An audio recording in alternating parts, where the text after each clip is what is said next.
My wife said, "Let's put our marriage on pause," right before her 3-week business trip to Tokyo. She thought I would stay home, feeling lost and waiting for her like an abandoned puppy. But when she came back from that pause, she discovered I had hit play on an entirely new life without her. She dropped it on me during dinner, not at some upscale restaurant where the atmosphere might have softened the blow. No, we were at the kitchen table in our suburban home outside Chicago on a Wednesday night while eating Chinese food takeout. "I think we should put our marriage on pause," she said, poking at her chow mein as if she had just suggested pausing a television show. I set down my fork. "Put our marriage on pause. Just for 3 weeks while I am in Tokyo for this business trip." She did not even look up from her plate. "I think we both need some space to see things more clearly." Space. That word people use when they want freedom without any real consequences, when they want to keep one foot in the door while testing the waters elsewhere. See clearly about what exactly? I kept an even tone.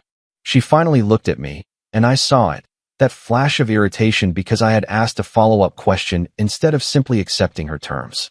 Us. This marriage. Whether we are still happy. Are you happy?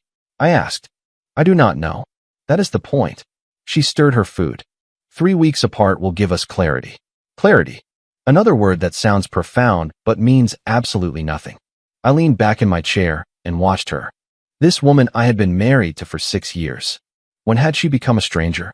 "So you want to put our marriage on pause," I said slowly, "while you are on the other side of the world for 3 weeks. Exactly. She seemed relieved that I appeared to understand. No pressure, no expectations, just time to breathe and reflect. What she did not say, but what hung in the air between us, was no responsibility either, no rules, no real commitment, a free pass with a return ticket. The smart reaction would have been to argue, to demand answers, to ask the 1,000 questions burning in my head. But I had learned something about unhealthy patterns over the years. The person creating them always expects resistance. She had prepared herself for my anger, my pain, my despair. So I did something she was not prepared for. "Okay," I said. She blinked. "Okay. Sure. If that is what you need, then okay." I picked up my fork and went back to my food as if we had just agreed on what movie to watch. The confusion on her face was almost worth the punch in the gut I was feeling. She was expecting tears, arguments, maybe even begging. Instead, I was eating fried rice with the emotional investment of someone discussing the weather. "You are okay with this?" Her voice had an edge now. "You are an adult. You know what you want." I looked her in the eyes. 3 weeks. Is that it? Your flight leaves Saturday. Saturday morning, yes. She was watching me now, trying to figure out what game I was playing. "You are being weird about this." "How should I be?" I asked. "You want space. I am giving you space." It seems simple. The next 3 days were fascinating in the worst way. She kept bringing it up as if my acceptance bothered her more than resistance would have. She made comments about the trip, watching for my reaction.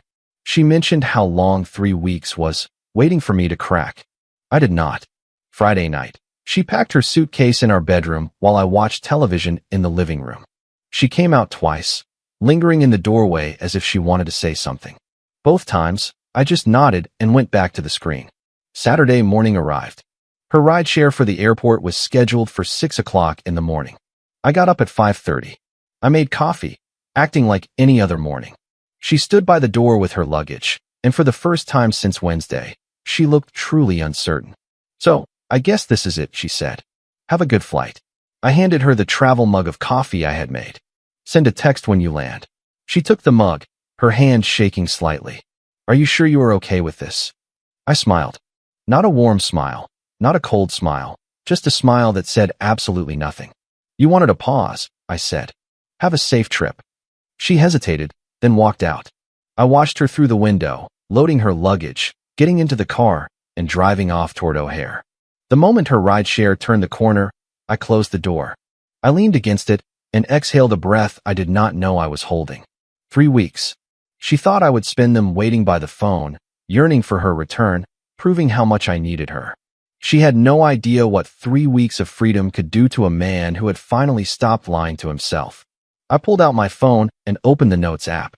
I started a new list. Things to do while the marriage is on pause. Item 1. Decide if I want to hit play again when she gets back. Spoiler alert. I already knew the answer. The house felt different with her gone, not empty, just honest. I spent Saturday doing what I had not done in years. Whatever I wanted. Ordering a pizza at 10 in the morning, because why not? Playing music she hated. Leaving dishes in the sink without getting a lecture on responsibility. On Sunday, the clarity she had promised started to hit me, just not the way she had intended. I called my buddy Derek. We were close before the marriage. Then we drifted apart when she made it clear she did not like my friends. They are immature, she had said. Translation, they saw right through her. No way, Derek said when I told him about the pause. She actually said that? Word for word. And you said yes, just like that? It seemed easier than the alternative. I was sitting on the back patio, beer in hand, the first one I had had at home in months. She had turned our home into a strict wellness zone last year. Bro, you know what this is, right? Derek's voice grew serious. This is her testing the waters while keeping you as a backup plan. I had thought the same thing. Hearing it out loud made it real. Probably, I admitted. So what are you going to do? Good question. What was I going to do? Monday morning, I took a personal day from work and made an appointment with Mark Reynolds, a divorce lawyer Derek had recommended. Not because I had decided anything final, just to understand my options. Mark Reynolds' office was downtown in Chicago. One of those places with leather chairs and law books lining every wall. He listened to my story without interrupting, taking notes on a yellow legal pad. Let me ask you something, he said when I finished. Do you think she will come back ready to fix this marriage? Honestly, I think she will come back expecting to find me broken and grateful that she returned. He nodded slowly. I have seen this pattern before. The spouse who asks for space usually is not looking for answers. They are looking for permission. Permission for what? To do whatever they want without technically being the bad guy. They can say we were on a break and dodge responsibility. It fit. She had been careful with her words. Not a separation, not a divorce, just a pause. Plausible deniability wrapped in therapy speak. What would you do? I asked. If you were me. Mark Reynolds leaned back. I would use these 3 weeks to get my affairs in order. Financial documents, property assessments, understanding your rights. If she comes back and you decide to reconcile, great. You have lost nothing but a consultation fee. But if she comes back expecting you to just accept whatever happened in Tokyo, he shrugged. You will be prepared instead of being caught off guard. I walked out of his office with a folder full of documents to gather and a strange sense of relief. I was not planning a divorce. I was planning for self-respect. That afternoon, I did something else I had not done in years. I went to the gym. Not the one she had picked with the organic smoothie bar and yoga studios. The old-school place with free weights and guys who actually sweat. It felt good. It felt like reclaiming something I had lost. Tuesday, my phone buzzed. A text from Tokyo. Settled in the hotel. Jet lag is brutal. Miss you. I stared at it for a long time. Miss you. 2 words that would have tightened my chest 6 months earlier. Now, it just felt like checking a box. I replied, glad you arrived safely. Get some rest. Short. Polite. 0 emotion. 3 dots appeared, disappeared, and reappeared. Finally, is that it? I could feel her frustration through the screen. She wanted more. She wanted me to pour out my feelings, to ask questions, to give her the attention she had put on pause. What else should I say? I replied. The dots appeared and disappeared twice more. No response came. Wednesday, I started looking into our finances properly. Not snooping, just looking at what was mine, what was ours, what would be fair. It turned out we had kept things fairly separate. My income, my accounts. Her income, her accounts. A joint account for bills. It simplified things. It made things clearer. Thursday, she video called at 8 in the evening my time, which meant Friday afternoon for her. I answered. She was in what looked like a hotel room, looking professional but tired. Hey, she said. I have not heard much from you. I have been busy. How is Tokyo? Interesting. The meetings are intense. She paused. I have been thinking a lot about us, and I guess I expected you to be more upset about this break. I almost laughed. You wanted me to be upset? No, just. You are acting like it does not matter. You asked for space. I gave you space. Did you want me to handle it differently? She looked frustrated. You are being weird. Distant. I am respecting your boundaries, I said calmly. It is what you wanted. No. She opened her mouth, closed it, and tried again. I am starting to wonder if you even care about this marriage. And there was the trap. If I said I cared, I would be the desperate husband she could manipulate. If I said no, I would be the bad guy who gave up without trying. I care about being in a marriage where both people want to be there, I said. Do you want to be there? That is what I am trying to figure out. Then figure it out. That is what these 3 weeks are for. I kept a neutral tone. You have 2.5 weeks left. Use them. We ended the call shortly after. She looked more confused than when we started. Friday night, Derek came over, bringing beer and burgers. You look different, he said, watching me over his food. Different how? Like you were sleeping better. I was sleeping better. No walking on eggshells. No wondering what mood she would be in. No overanalyzing every word for hidden meanings. This break, Derek said. Do you think it is going to be permanent? I took a long sip of beer. I think she wanted permission to do whatever she wanted while keeping me as an option. But here is what she did not plan for. What is that? Me realizing that I am an option too, and that I might decide to exercise my options. Derek raised his beer. About time, brother. We clinked our bottles. The first week without her was ending, and I had discovered something she probably never wanted me to find. Life without constant unhealthy patterns was actually really good.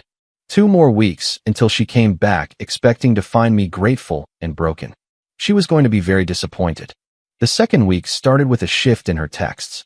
They came more frequently now, more probing. Went to this amazing dinner last night, rooftop restaurant overlooking the city. Wish you could have seen it. Translation, I am having experiences without you. Jealous yet? I sent back a thumbs up. That was it. Just a thumbs up. 10 minutes later, that is your response. Looks nice, I typed. Have fun. Radio silence for 6 hours. Then, what have you been up to? I could have lied. I could have made her think I was miserable. Instead, I told the truth. Went to the gym this morning, grabbed lunch with Derek. Pretty standard week. The reply came fast. Derek? Since when are you hanging out with Derek again? Since you are not here to tell me he is a bad influence, I thought. We got burgers, talked about stuff. What stuff? I stared at my phone. This was the woman who wanted space to see things clearly, now interrogating me about a lunch with a friend. Just life stuff. How are your meetings going? Changing the subject. She did not like that. Fine. But seriously, you and Derek have not talked in like 2 years. 3 years, I corrected. And whose fault is that? I regretted sending it the moment I hit enter. Not because it was not true, but because it revealed I was clearly dwelling on the past. She did not reply for the rest of the day. Tuesday, I signed up for a woodworking class at the local community center. Something I had mentioned wanting to do years ago. Back when we first got married, she had shut it down. We cannot afford hobbies right now, she had said, while booking her 3rd spa day that month. It turned out we could afford hobbies just fine. I could afford hobbies just fine. The class was on Tuesday and Thursday nights. Just the basics, but I loved it. I loved working with my hands. I loved being surrounded by people who did not care about my marital status or whether I was meeting someone's expectations. Wednesday, she tried to call. I was in the middle of the woodworking class. Phone on silent. I did not see it until I got home at 9:30 in the evening. 3 missed calls, 2 voicemails. The first voicemail. Hey, just calling to check in. Call me back when you get this. The second voicemail. It has been 3 hours. Where are you? Call me. The entitlement in her tone was fascinating. She had asked for a pause in our marriage, but expected me to be available on demand. I texted instead of calling. Sorry, I was in class. Everything okay? What class? Woodworking. Started this week. Woodworking? Since when? Since I have some free time. 3 dots appeared and disappeared about 5 times. Finally, we need to talk tomorrow. Really talk, not over text. Sure, I replied. What time works for you? But I no longer felt that knot in my stomach, no more automatic anxiety over what she wanted to discuss. If anything, I was curious about the excuse she would come up with. Thursday, she called right at 6 in the evening my time. I was eating dinner before my woodworking class.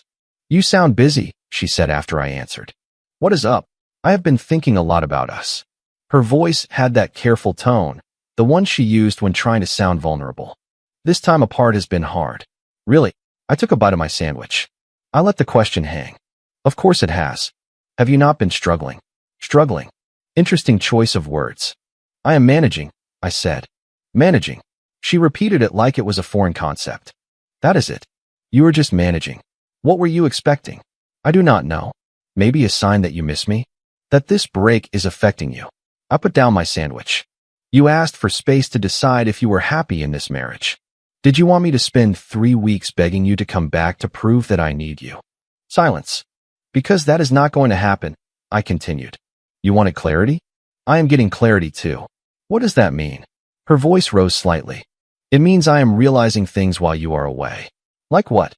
Like how much easier it is to breathe when I am not constantly worried about saying the wrong thing, doing the wrong thing, or being the wrong thing. More silence. Then, that is not fair. Is it not? When is the last time I did something for myself without checking with you first? When is the last time I saw my friends without getting a lecture on priorities? I never stopped you from seeing your friends. I almost laughed. You did not need to stop me. You made it so miserable every time I did that it was easier just not to. I cannot believe you are saying this. Her voice cracked slightly. I thought this time apart would help us, and you are using it to build a case against me. I am not building anything. I am just seeing things clearly for the first time in years. So what? You are done? You have given up on us. I have not given up on anything, I said calmly. But I am not going to pretend the last few years have been healthy just because it is uncomfortable to admit. She was crying now. I could hear it in her breathing. A year ago, her tears would have broken me, made me apologize, backtrack, do whatever it took to make her feel better. Now, I just felt tired. Listen, I said, you have a week and a half left in Tokyo. Finish your trip. Decide what you want. I will be here. Will you? The question came out sharp. Because it sounds like you are already gone. I am exactly where you left me, I said. But I am not waiting around like a lost puppy. That is not who I am. We ended the call shortly after. I sat in my car for a few minutes to process. Then I went to my woodworking class. Friday afternoon, Derek called. Man, you are not going to believe this, he said. What? Megan ran into your wife's friend Stephanie. Apparently, Stephanie got a call from Tokyo last night. Your wife was crying about how you have changed, how cold you are, how she thinks you are going to leave her. She said that word for word? According to Stephanie. Stephanie asked what she expected by taking a break from her marriage. Your wife apparently said she just needed to clear her head, not lose her husband. I could not help it. I laughed. I genuinely laughed. What is so funny? Derek asked. She wanted a break. She gets a break, but she still wants me on standby, ready to jump when she snaps her fingers. So what are you going to do? Finish my woodworking project, go to the gym, maybe get dinner with people who actually value my time. And when she comes back? I looked around the living room at the space I had reclaimed, at the life I had started to rebuild. When she comes back, she is going to find out that pressing pause gave me time to realize I do not need to hit play again. Derek was quiet for a moment. You sound different, man. Stronger. I feel different, I admitted. Turns out 3 weeks without unhealthy patterns does wonders for your mental health. That weekend, her texts became almost frantic. Photos from Tokyo, long messages about her day, questions about mine, each one more desperate for engagement than the last. I replied to them all, short, emotionally neutral. And with every brief response, I could feel her panic growing from 5,000 miles away. 9 days left until she came home. 9 days for her to realize that the break she had asked for had become the space I needed to find myself. And there was no going back. I was finishing my bench press set when my phone buzzed on the gym floor. Saturday morning, 9 days into her 3-week trip. A text from her. I am flying home Monday. Need to talk in person. No question mark. No asking if it was okay, just an announcement. I wiped the sweat from my face and stared at the message. She was coming home a full week early. Everything all right? My gym buddy Justin asked as he racked his weights. My wife is cutting her trip short. The one on a marriage pause. Justin was new in my life, met at this gym. Ex-military, zero tolerance for nonsense. That is interesting timing. Is it not? Are you ready for that conversation? I thought about the divorce papers in my desk drawer. Not filed, just prepared. Just in case. Yeah, I said. I am ready. Monday arrived faster than expected.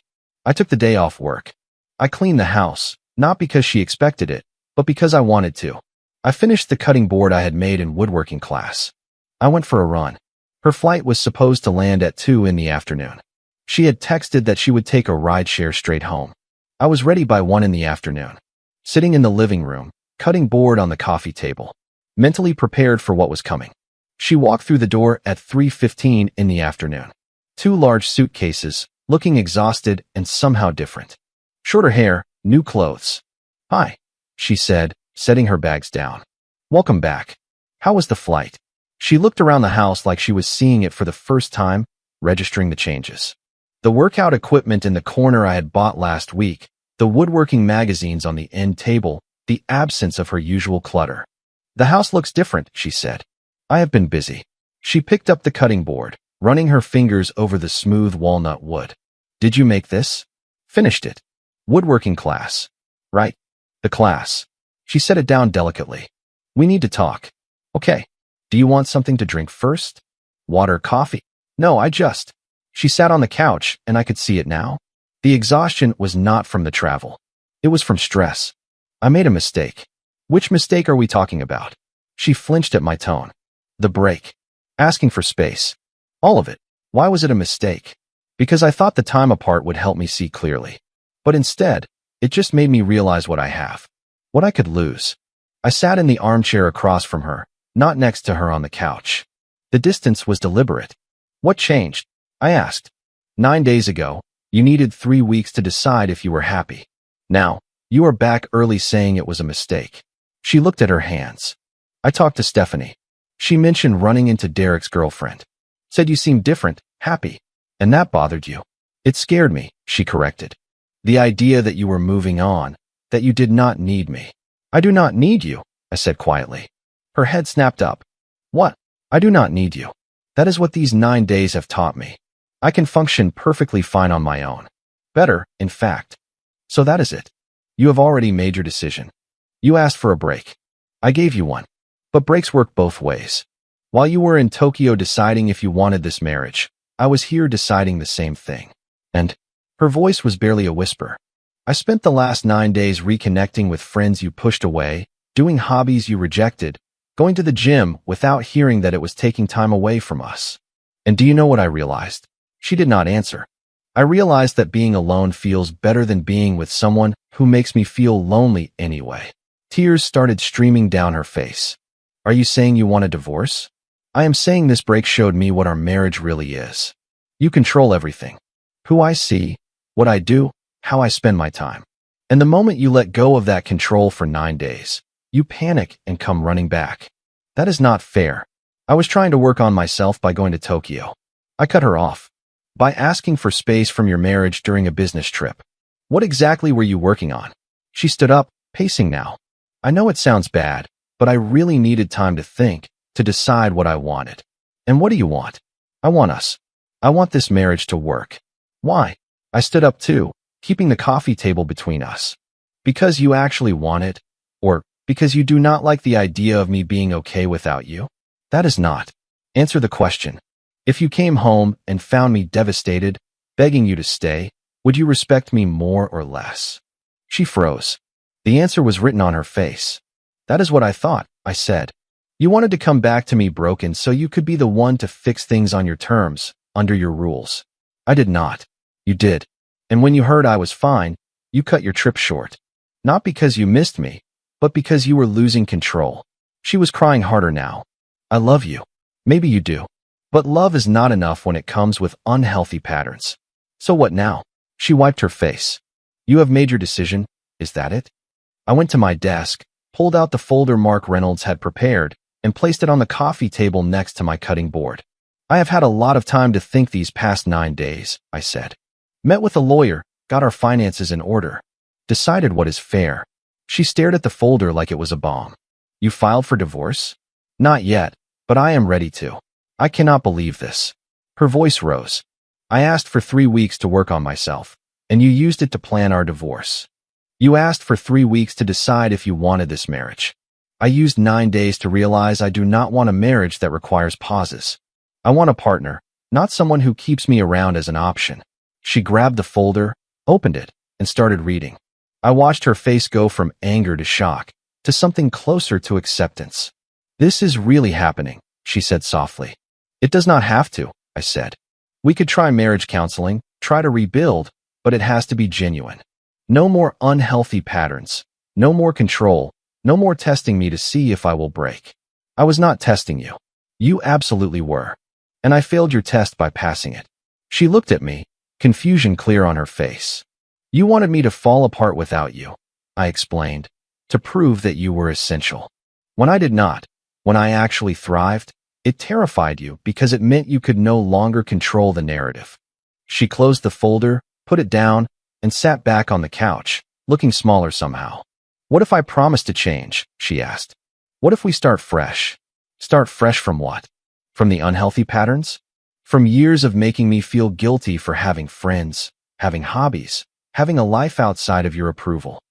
I did not realize I was doing that. Maybe you did not. Or maybe you did and convinced yourself it was justified. I sat back down, suddenly exhausted.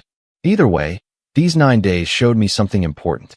They showed me who I am when I am not constantly trying to be who you want me to be.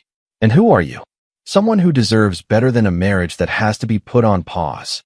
We sat in silence for a long time. The cutting board sat between us. Solid, simple, and honest. A reminder that I had built something with my own hands while she was gone. I will stay at Stephanie's place tonight, she finally said. Let us give ourselves some time to process. Probably smart. She gathered a few things, threw them into an overnight bag, and stood at the door just as she had 9 days earlier, but everything was different now. I really did miss you, she said softly. I believe you. But missing someone and respecting them are two different things. She left without another word. I sat on the couch, picked up my cutting board, and ran my hands over the wood I had shaped. Finished. She had asked for a break, expecting to find me broken when she hit play again. Instead, she had found someone who had learned to stand alone, and that changed everything. I poured myself some coffee. I did not offer her any. What do you mean? She asked. You are making me out to be some controlling person when all I did was ask for space to think. Is that all you did? I leaned against the counter. Because from my perspective, you spent years making me feel guilty for having a life outside of you, then asked for a break when it suited you, and came running back the moment you realized I was okay without you. That is not what happened. Then tell me what happened. Why did you cut your trip short? She hesitated. I told you. I realized I made a mistake. Try again, and this time be honest. Her face flushed. Fine. Stephanie told me you were at the gym and looking good, that Derek mentioned you seemed lighter, happier, and it made me think that maybe you were moving on. So you came back to stop it. I came back because I love you. You came back because you did not like losing control. I set my coffee down. There is a difference. She sat on the couch, and I saw it then. The shift from defensiveness to something else, desperation, maybe. What do you want from me? She asked. You want me to admit I was wrong? Fine, I was wrong. The break was a bad idea. I should have just talked to you about my feelings instead of running off to Tokyo. And why did not you? Because talking to you became impossible. You shut down every time I try to have a serious conversation. I almost laughed. I shut down? Do you realize that is exactly what you do? No. Twisting everything so that I am always the problem. That is not true. Last year, I cut her off. I mentioned wanting to do a fishing weekend with Derek. You turned it into a 3-day argument about how I was not prioritizing our marriage. Remember that? She looked away.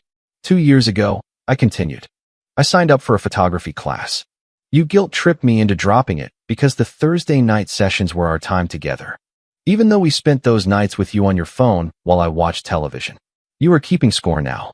I am pointing out a pattern, one you do not see or refuse to acknowledge. I moved to the armchair across from her. You control the narrative.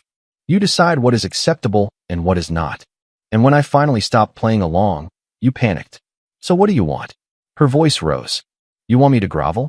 To beg for another chance? I want you to understand why I am done.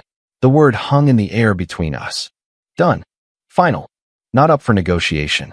You are serious about the divorce? It was not a question. I think it is best for both of us. How is destroying our marriage best for both of us? Because we are not happy. You are not happy, or you would not have asked for a break. I am not happy, or I would have fought harder to stop you from leaving. She was crying again. We can fix this. We can go to counseling, work on communication. We are past that. I kept an even tone. You asked for space to decide what you wanted. Well, I decided what I want. I want a life where I can breathe without permission. That is not fair. I gave you plenty of freedom. Really? Name one thing I have done in the last 3 years that you fully supported without making me feel guilty. Silence. Exactly, I said. In these past 9 days, I have done more for myself than in the last 3 years combined. That tells me everything I need to know. She stood up abruptly. Fine. If you want a divorce so badly, let us do it. But do not pretend to be the victim here. I am not the victim. Neither are you. We are just two people who should not be married anymore. Because I made one mistake. Because you made 1,000 mistakes, and this one was just the first one I finally recognized for what it was. I stood up too. The break was not the problem. It was the symptom. You wanted an escape hatch while keeping me on standby. That is not a marriage. That is an insurance policy. I hate you right now, she said softly. I know, but you will get over it, and eventually, you might even realize I am right. She grabbed her bag, walked to the door, and stopped with her hand on the knob. I am going to tell everyone that you gave up on us, she said. That you threw away 6 years without even trying to fight for it. Go ahead. Tell them whatever you want. The people who really know me will see the truth. And what truth is that? That I spent 6 years fighting for a marriage while you spent 6 years taking it for granted. The break was just you finally admitting what I had felt for years. She slammed the door on her way out. I stood there for a moment, then took out my phone and called Mark Reynolds. I am ready to file, I said when he answered. Are you completely sure? Completely. I will have the papers ready by Friday. Can you come in to sign them? I will be there, I said. She started calling, leaving voicemails ranging from anger to apologies to bargaining. I listened to each one, but did not reply. The last one came at midnight. I know you probably will not answer, but I need you to know something. I really do love you. I always have. And I am sorry that was not enough. I am sorry I was not enough. But destroying what we had is not going to make you happy. You are going to regret this. I deleted it without replying. Friday morning, I signed the divorce papers at Mark Reynolds' office. He explained the next steps, serving the papers, the waiting period, dividing assets. It was straightforward. We had kept our finances mostly separate. The house was rented, not owned. No kids, no complicated entanglements. This is one of the cleanest divorces I have handled, Mark Reynolds said. Should be finalized in a few months. Assuming she does not contest. She will contest, I said. Not because she wants to fight, but because she will want to maintain control for as long as possible. He nodded. I have seen that before. Stand firm. Do not engage in the drama. Let the process do its job. I walked out of his office feeling lighter than I had in years. It was not the ending I had imagined when I got married, but it was the ending I needed. That evening, Derek came over with pizza and beer. How are you holding up? He asked. Better than I thought. Any regrets? I thought about it. Really thought about it. No, I finally said. My only regret is not doing it sooner. She has been texting Stephanie, Derek said, asking about you. If you were seeing anyone, if you seemed upset. What did Stephanie tell her? That it was none of her business and she should focus on herself. I smiled. Stephanie is a good person. She is. And so are you, brother. Do not forget that. We ate the pizza and watched a game, and it felt normal. Like before, when life was not a constant negotiation. My phone buzzed around 10 in the evening. A text from her. Can I come get the rest of my things tomorrow? What time works for you? I replied, noon. I will be there. Saturday at noon? She arrived with Stephanie carrying boxes and bags. I stayed in the living room while they packed up her things from the bedroom. It took about an hour. When they finished, Stephanie took most of the boxes to the car while she stood in the doorway one last time. This is really happening, she said. Yes. I keep thinking I am going to wake up and we will still be married. Still together. We are still married, I pointed out, just not for long. You seem so calm about this. I am calm about this. It is the right decision. She shook her head. I will never understand how you can just turn off your feelings like that. I am not turning them off. I am just choosing not to let them control me anymore. She left without saying goodbye. Stephanie gave me a sympathetic look on her way out.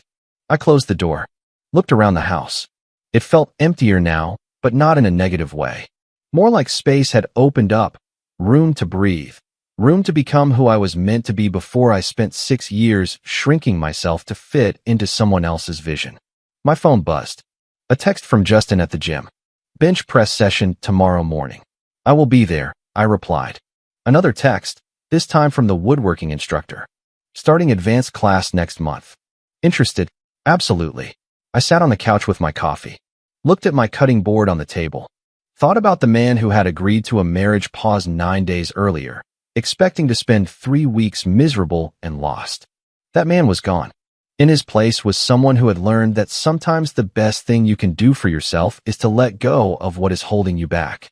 Even if that thing is a marriage you thought you wanted, especially if it is a marriage that stopped serving you years ago. The divorce would be final in a few months. But I was already free. 4 months later, the divorce was final. She had contested at first, dragging it out for 6 weeks with lawyers and negotiations. She wanted alimony, even though she earned more than me.